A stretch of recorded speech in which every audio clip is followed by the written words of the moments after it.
Dans un monde ravagé par les guerres, les dragons et les microtransactions, se dressèrent 3 héros.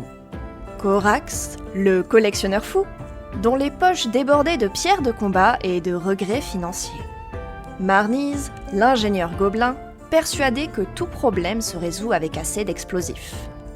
Et Ryaxa, la mage érudite, convaincue que chaque mascotte cache un fragment du secret de la magie, ou au minimum un bon sujet de thèse.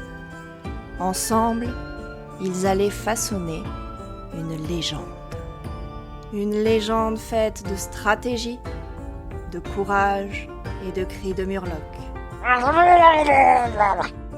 Tout commença dans le brouhaha d'une soirée typique à Cabestan, quelque part entre l'écoulement d'un tonneau de rhum tiède et le son délicat d'une explosion gobeline parfaitement accidentelle.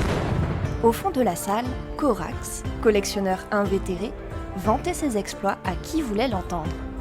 Certains disaient qu'il avait réussi à capturer chaque mascotte d'Azeroth. D'autres juraient qu'il parlait à son balai enchanté comme à un fils. Mais tous étaient d'accord sur un point. Corax était fou, complètement fou, et diablement efficace. C'est lui qui transmit sa passion, ou sa folie, à 2 jeunes âmes curieuses.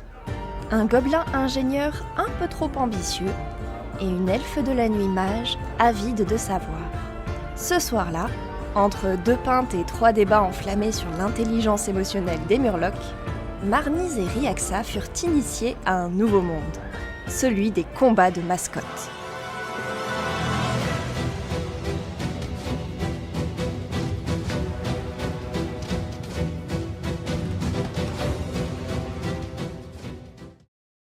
À Cabestan, entre les vapeurs de pétrole et les cris de marchands, Marnise bricolait. Sur sa table, des engrenages, des ressorts et un plan griffonné intitulé « Marnise Mobile MKX, version qui n'explose pas, normalement ». Pour lui, les combats de mascottes étaient la solution à tous ses problèmes. L'argent, la gloire, la reconnaissance et surtout, de quoi acheter plus de poudre. Des paris, des combats, des explosions contrôlées.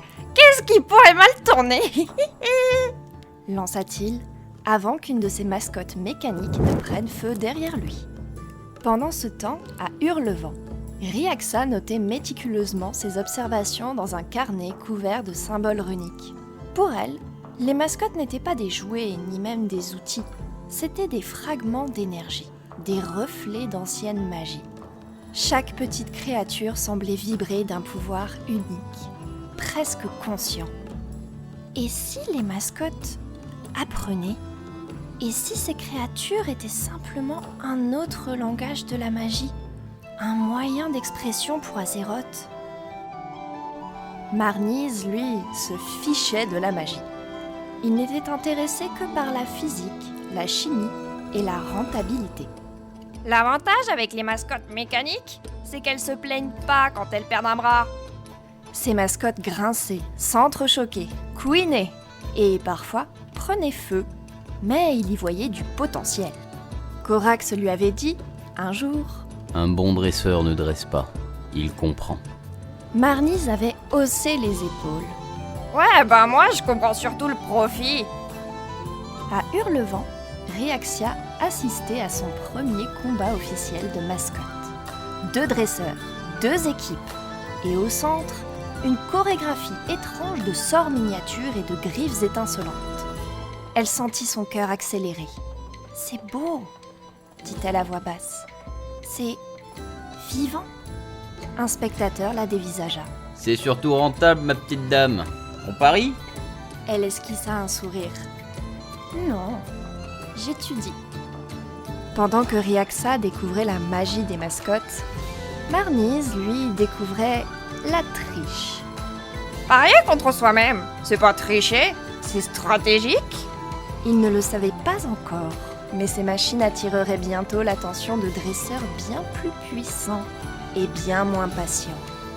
2 chemins, 2 philosophies, la logique contre la magie, l'ambition contre la curiosité. Sous l'œil attentif de Corax, Marnise et Ryaxa découvrirent les fondements du combat de mascotte. Les types, leur rareté, leur force et leur faiblesse. Ce que d'autres voyaient comme un simple passe-temps, eux l'abordaient comme une science de guerre miniature. Après leur première leçon, Marniz et Ryaxa prirent la route, chacun suivant sa propre logique. Le gobelin, fidèle à lui-même, chercha la gloire à coups de boulon. L'elfe, elle, poursuivit un idéal, comprendre la magie à travers la vie. Tous deux allaient découvrir que les mascottes d'Azeroth n'étaient pas qu'un divertissement, mais aussi un art. Marniz sillonna les rues de Gadgetzan et les docks de Cabestan, là où les paris faisaient rage et où la poussière sentait la poudre. Les combats clandestins y étaient bruyants, trichés et spectaculaires. Autrement dit, parfaits. Ces créations mécaniques, parfois dragons d'étain, parfois robots bombes, faisaient sensation. Et sensation, dans le langage gobelin, voulait dire argent. Peu à peu, le nom de Marniz se mit à circuler. Les dresseurs parlaient du gobelin au lapin en titane. D'autres murmuraient qu'il avait conçu un micro-robot légendaire. Marniz, lui, se contentait de sourire. Légendaire? Pas encore. Donnez-moi 2 semaines et un peu de ferraille. Pendant ce temps, Ryaxa quittait Hurlevent, carnet et bâton à la main, pour parcourir les ruines de Karazhan, les forêts de Feralas et les rivages de Teldrassil. Chaque région abritait ses propres mascottes, qu'elle observait, étudiait et cataloguait. Chaque espèce a sa propre logique, sa propre harmonie. Ce n'est pas de la magie brute, c'est une symphonie vivante. Ces notes se transformèrent bientôt en véritables théories. Les maîtres dresseurs d'Hurlevent commencèrent à la consulter. Et dans les cercles érudits, un nom se propageait. Ryaxa, la magicienne des mascottes. Leurs chemins finirent par les mener au-delà du voile, dans les ruines brisées de l'Outre-Terre. Là-bas, les règles changeaient. Les mascottes ne répondaient plus à la logique qu'ils connaissaient. Ryaxa s'efforçait de comprendre leur comportement élémentaire, de percer les liens entre magie gangrenée et conscience animale. Marniz, lui, voyait dans cette anarchie une opportunité d'expérimentation. Si ça explose pas tout de suite, c'est que j'ai fait des progrès. Ensemble, sans se croiser, ils atteignaient de nouveaux sommets. Leur mascotte devenait plus forte, leur stratégie plus affûtée, et leur réputation, désormais, traversait Azeroth. Dans les tavernes, on pariait sur qui d'entre eux deviendrait le meilleur dresseur. Puis vint Norfandre, là où le froid mord, où les mascottes gèlent, et où la moindre erreur te coûte la victoire. Dans ces terres glacées, la patience valait mieux que la force, et la stratégie mieux que l'orgueil. Marniz et Ryaxa y atteignirent leur apogée. Leur nom était désormais connu de tous les dresseurs d'Azeroth. Pourtant, au sommet de leur gloire, un nouveau murmure se répandit à travers Azeroth. Une rumeur venue du sud, d'un continent entouré de brume et de légendes, la Pandarie. Là-bas, disait-on, existait un tournoi si difficile que même les plus grands dresseurs y perdaient espoir. Le tournoi des astres vénérables. Un lieu où la puissance ne suffisait plus.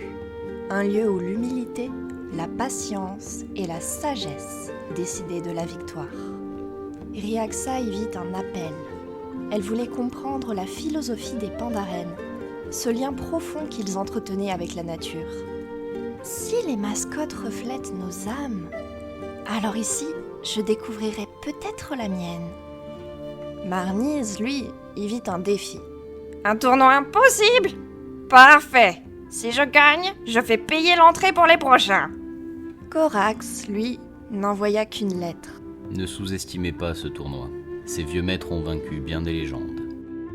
Sur les terres de Pandarie, entre les pagodes et les cerisiers, Marniz et Ryaxa durent à nouveau s'adapter. Ici, les mascottes n'étaient pas de simples partenaires de combat. Elles étaient des légendes. Chaque défaite au tournoi des astres vénérables leur rappela que le pouvoir ne vient pas de la victoire, mais de la compréhension. Ryaxa trouva la sérénité dans l'harmonie des éléments. Marniz, contre toute attente, découvrit la valeur de la patience, avant de l'oublier 5 minutes plus tard. Le panda a triché! Je l'ai vu! Après des mois d'entraînement, ils parvinrent tour à tour à remporter le tournoi. Lorsqu'ils quittèrent la Pandarie, quelque chose avait changé. Ils n'étaient plus seulement des dresseurs brillants ni des rivaux en quête de gloire. Ils étaient devenus des maîtres, chacun à sa manière.